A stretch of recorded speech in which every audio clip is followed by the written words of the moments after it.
मैं इस दुनिया में अपनी कौन सी निशानी छोड़कर जाऊंगा।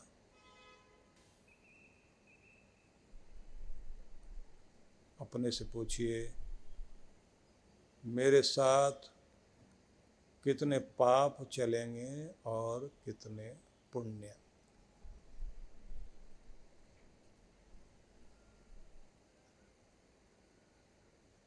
खुद से पूछिए कि मैं कैसा व्यक्ति हूँ।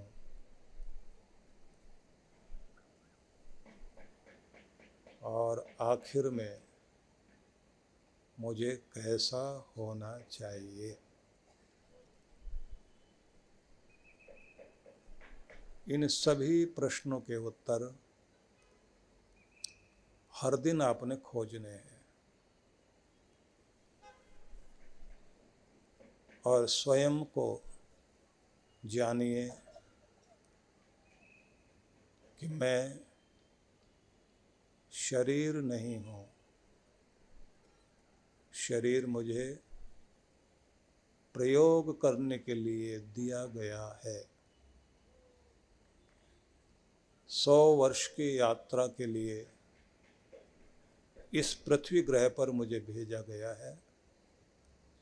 इस शरीर के माध्यम से मुझे अपनी यात्रा पूरी करनी है, लेकिन मैं शरीर नहीं हूँ। और इस शरीर में जो जीवनी शक्ति प्राणों के माध्यम से दिखाई देती है, वह प्राण मेरी शक्ति है, लेकिन मैं प्राण भी नहीं हूँ। शरीर नहीं, प्राण भी नहीं। विचार करने वाली शक्ति मेरा मन है, यह भी मैं नहीं हूँ।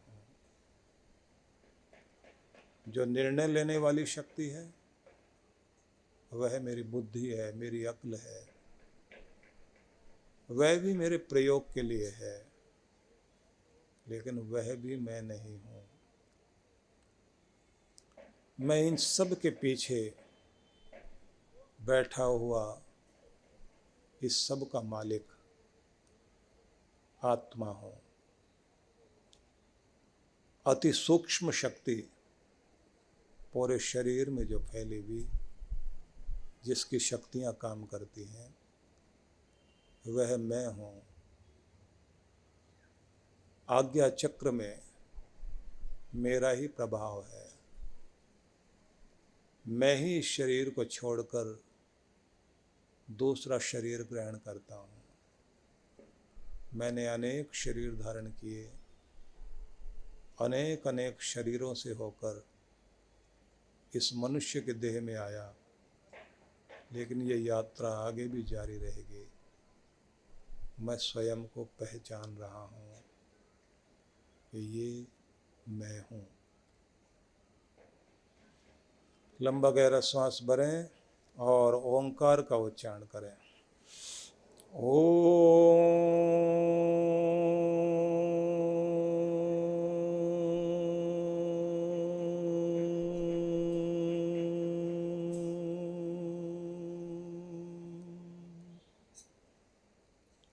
महसूस करना है कि मुझे परब्रह्म परमेश्वर से मिलने के लिए मनुष्य की देह दी गई, कि मेरी उड़ान उस धाम तक हो जहाँ मेरा परब्रह्म परमेश्वर विराजता है, जहाँ पूर्ण प्रेम है, पूर्ण शांति, पूर्ण आनंद और पूर्ण शक्ति है, जहाँ पहुंचकर मुझे पूर्णता की प्राप्ति होगी। मुझे उस और जाना है। और मन ही मन प्रार्थना कर लें कि भगवान शक्ति दो, मेरे नियम दृढ़ हो, भक्ति दृढ़ हो, मेरा समय शुभ हो जाए और मेरा ध्यान आपके चरणों में टिक जाए। मेरा कल्याण करना, सद्गुरु के प्रति निष्ठा और वफादारी देना, ओम शांति शांति शांति। ओम। अब भूमि की ओर देखते हुए धीरे धीरे आंखें खोलिए।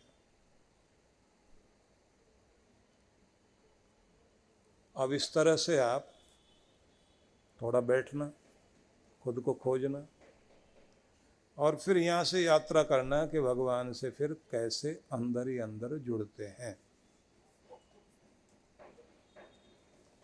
क्योंकि घंटे घड़ियाल बजाकर हम प्रार्थना के लिए बैठते जरूर हैं, भजन करते हैं, लेकिन बाहर खड़े रह जाएं ऐसा ना करें। हमें जुड़ना है भगवान से और जुड़ने के लिए अंदर ही अंदर यात्रा करनी पड़ेगी ना। तो हर रोज पहले तो स्वयं से प्रश्न करने चाहिए।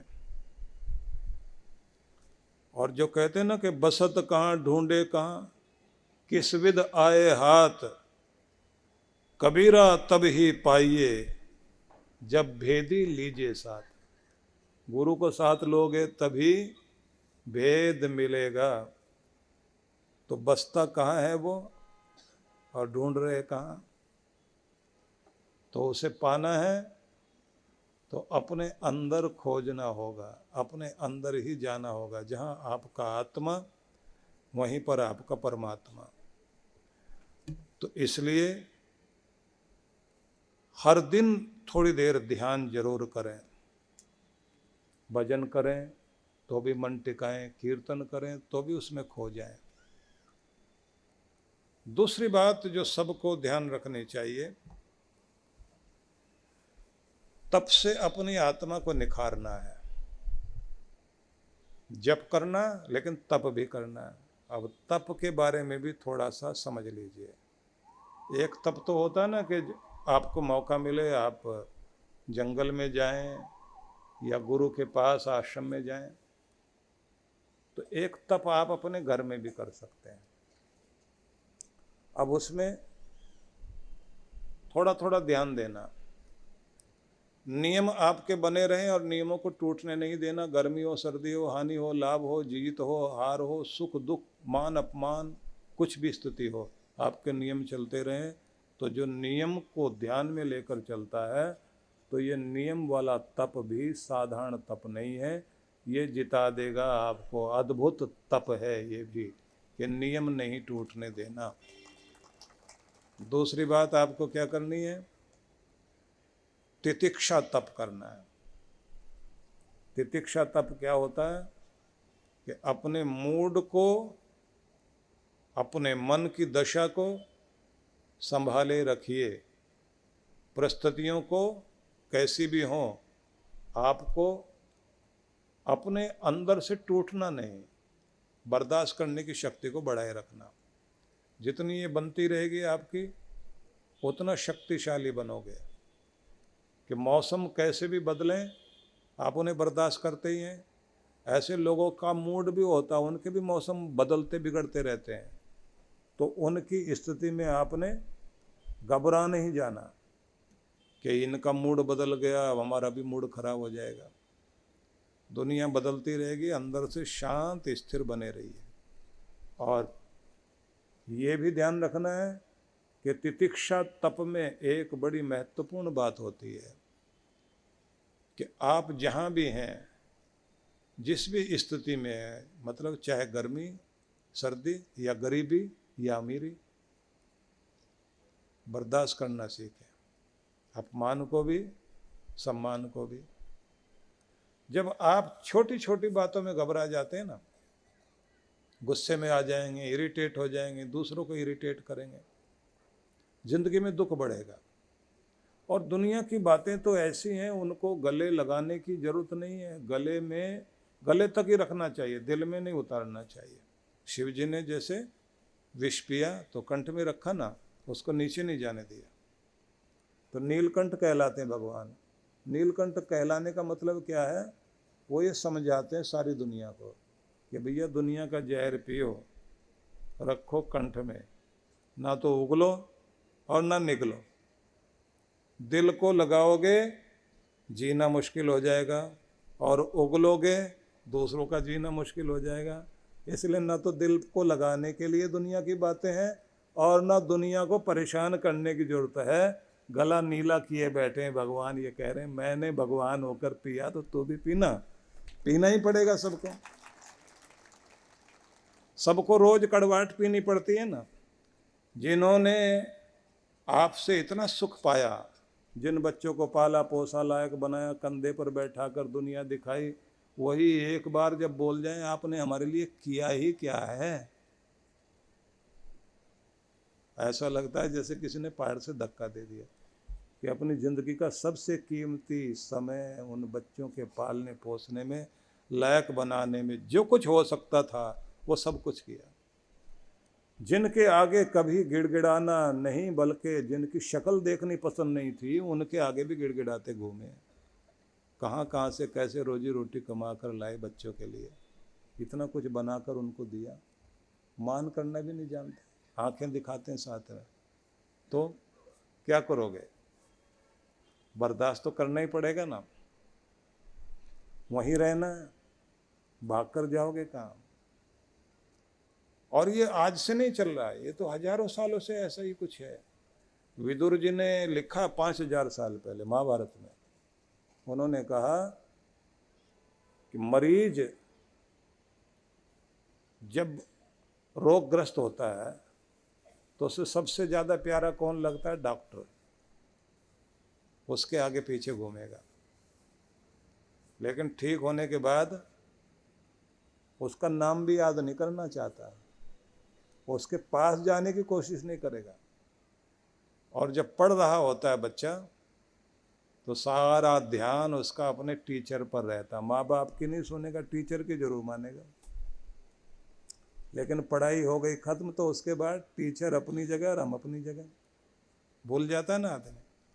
तो उन्होंने लिखा कि ठीक होने के बाद रोगी डॉक्टर को भूल जाता, वैद्य को भूल जाता है, और पढ़ने के बाद विद्यार्थी अपने टीचर को भूल जाता है, और शादी हो जाने के बाद बच्चा अपने माँ बाप को भूल जाता है। तो लोगों के अंदर ये अजीब तरह का प्रभाव है और चला आ रहा है शुरू से। लेकिन ये तो 5000 साल पहले की बात थी, अब की बात तो सबको पता ही है जहाँ हम लोग पहुँच गए हैं। तो ऐसे में आपको एक तप तो करना ही है कि अपना फर्ज पूरा कीजिए, और जिन्होंने जो कुछ बोलना है वो बोलना ही है। दुनिया की बातें दिल को नहीं लगाइए, पीड़ा पीजिए, मुस्कराइए और आगे बढ़ते जाइए। इसको तितिक्षा तप कहा गया। चीखने चिल्लाने से भी कुछ नहीं होगा। जैसे रखा, जिस रूप में भगवान ने रखा, स्वीकार करिए और आगे बढ़िए। हाँ, ये बात जरूर ध्यान रखें कि आपको हर दिन अपने मन में शांति बढ़ानी है, संतुष्टि बढ़ानी है। और एक समय आपने अपने परिवार को दे दिया, एक उम्र दे दी। अब एक उम्र है जो आपने अपने लिए, अपने भगवान के लिए और अपने समाज के लिए जीना है, देश के लिए जीना है। वो समय निकालना शुरू करो। 60% आपका समय तब भगवान की तरफ जाना चाहिए, सेवा की तरफ जाना चाहिए। 40% घर की तरफ रखो, इससे ज़्यादा नहीं। नहीं तो मोह बढ़ता जाएगा और दुखी होते जाएगा। अगला तप एक और है जो सबको करना चाहिए, जिस तप का मतलब होता है अर्जन तप। कुछ न कुछ रोज अर्जित करिए, हर जगह के कोई न कोई गुण ढूंढिए, हर किसी की अच्छी बात सीखिए। आपके पास संग्रह होना चाहिए, कलेक्शन होना चाहिए अच्छी चीज़ों का। उससे मैंने ये सीखा, उससे ये सीखा, उस आदमी में ये खासियत देखी। क्योंकि हमारी आदत उल्टी पड़ी हुई, इसमें ये कमी, उसमें वो कमी, वो ऐसे बुरा, वो वैसा बुरा, हर एक की कमी निकालें तो आपके पल्ले क्या पड़ा भाई। इतने छिलके प्याज के छीलने के बाद बदबू के सिवाय कुछ मिला?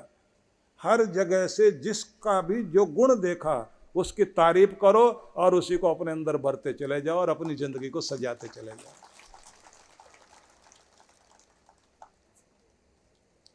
अगला तप कहलाता है कर्षण तप। जैसी स्थिति में आपको रख दिया जाए उसी में अनुकूलता अनुभव करते हुए खुशी अनुभव करो। अश्विनी कुमारों ने माता पार्वती को विधिवत प्रणाम नहीं किया था, ठूंठ बने खड़े थे। पार्वती माता को लगा कि इतने पढ़ लिख करके लायक बच्चे होने के बाद भी और ऋषि पुत्र होने के बाद भी इन लोगों को ये तरीका नहीं आता कि कैसे सम्मान किया जाता है। शाप दे दिया, जाओ ऊंट बन जाओ। ऊंट बन गए तो कुछ वर्षों के बाद पार्वती माता शंकर भगवान के साथ विचरण करती हुई जा रही थी। उन्होंने देखा ये दोनों तो वही है, ऊंट बने खड़े हैं। उनसे पूछा क्या हाल है तुम्हारा? बोले माता बहुत प्रसन्न है। ये क्या प्रसन्नता की बात है? बोले नाना धोना नहीं पड़ता, कोई नियम नहीं करने पड़ते, कहीं भी खाना खा लेते हैं, कहीं भी बैठ लेते हैं, बड़ी मस्ती है। वो इतने जोर से हंसी और उन्होंने कहा अच्छा ठीक है, फिर से अपने उसी वास्तविक लोक में आ जाओ, क्योंकि तुम्हारे पास तुम्हारी तपस्या का इतना तो प्रभाव है कि किसी भी योनि में रहोगे लेकिन संतुष्ट रहोगे, शांत रहोगे और आनंद मनाओगे कि जैसे रख दिया वैसे हम खुश हैं। छोटे बड़े होते जाता है आदमी, जैसी स्थिति में रख दिया उस स्थिति में खुशी मनाना, शांत रहना सीख जाइए। हर समय हाय हल्ला करोगे उससे तो कोई कुछ प्राप्ति होगी नहीं। भाई की थाली में अगर कुछ ज़्यादा खाने पीने की चीज़ें दिखाई देती है ना, तो एक बच्चा होता है रोंदूमल, वो चीखता चिल्लाता रहेगा। पहले तो कहेगा ये प्लेट इसको दी क्यों, फिर कहेगा इसको इतना दिया क्यों, और फिर ये इस कुर्सी पर क्यों बैठा है, इसे तो यहाँ बैठना चाहिए। भाई तुम तो अपनी वाली कुर्सी पर बैठे हो ना, नहीं ये माँ वाली कुर्सी पर बैठा, इसे यहाँ से उतारो। और सेहत नहीं बनेगी उसकी, क्योंकि रोता रहेगा, जिंदगी भर आदत पड़ जाएगी। और एक वो बेचारा वहाँ उस कुर्सी से अगर उतर के उसे कहो कि अच्छा नीचे बैठ के खा लो, वो नीचे बैठ के खा जाएगा, बाहर बैठ के खा लेगा। थोड़ा मिला थोड़ा खा के खुश रहेगा, सेहत अच्छी, चेहरे पर प्रसन्नता, और भगवान भी उसके साथ, शिकायत करने वाले के साथ नहीं है। क्यों रोंदूमल बनते हो भाई? इसके पास इतना क्यों और मेरे पास इतना कम क्यों? चीजें कम ज्यादा हो सकती हैं, खुशी कम ज्यादा मत होने देना। अपनी जिंदगी में खुशी ज्यादा से ज्यादा रखो। भगवान कहते हैं योगस्थ कुरु कर्माणि संगम त्यक्त्वा धनंजय। योग युक्त होकर भगवान से जुड़कर अपने कर्म को करते हुए चलो, और सफलता मिले या असफलता मिले, सब में संतुलन बनाए रखना। समत्वम योग उच्यते। भगवान कहते हैं संतुलन ही योग है, तभी योगी कहलाओगे, तभी भक्त कहलाओगे। दिल्ली स्थित आनंद धाम आश्रम में सायं 4 बजे से होली मंगल मिलन समारोह आयोजित किया जा रहा है, जिसमें आप सभी सादर आमंत्रित हैं।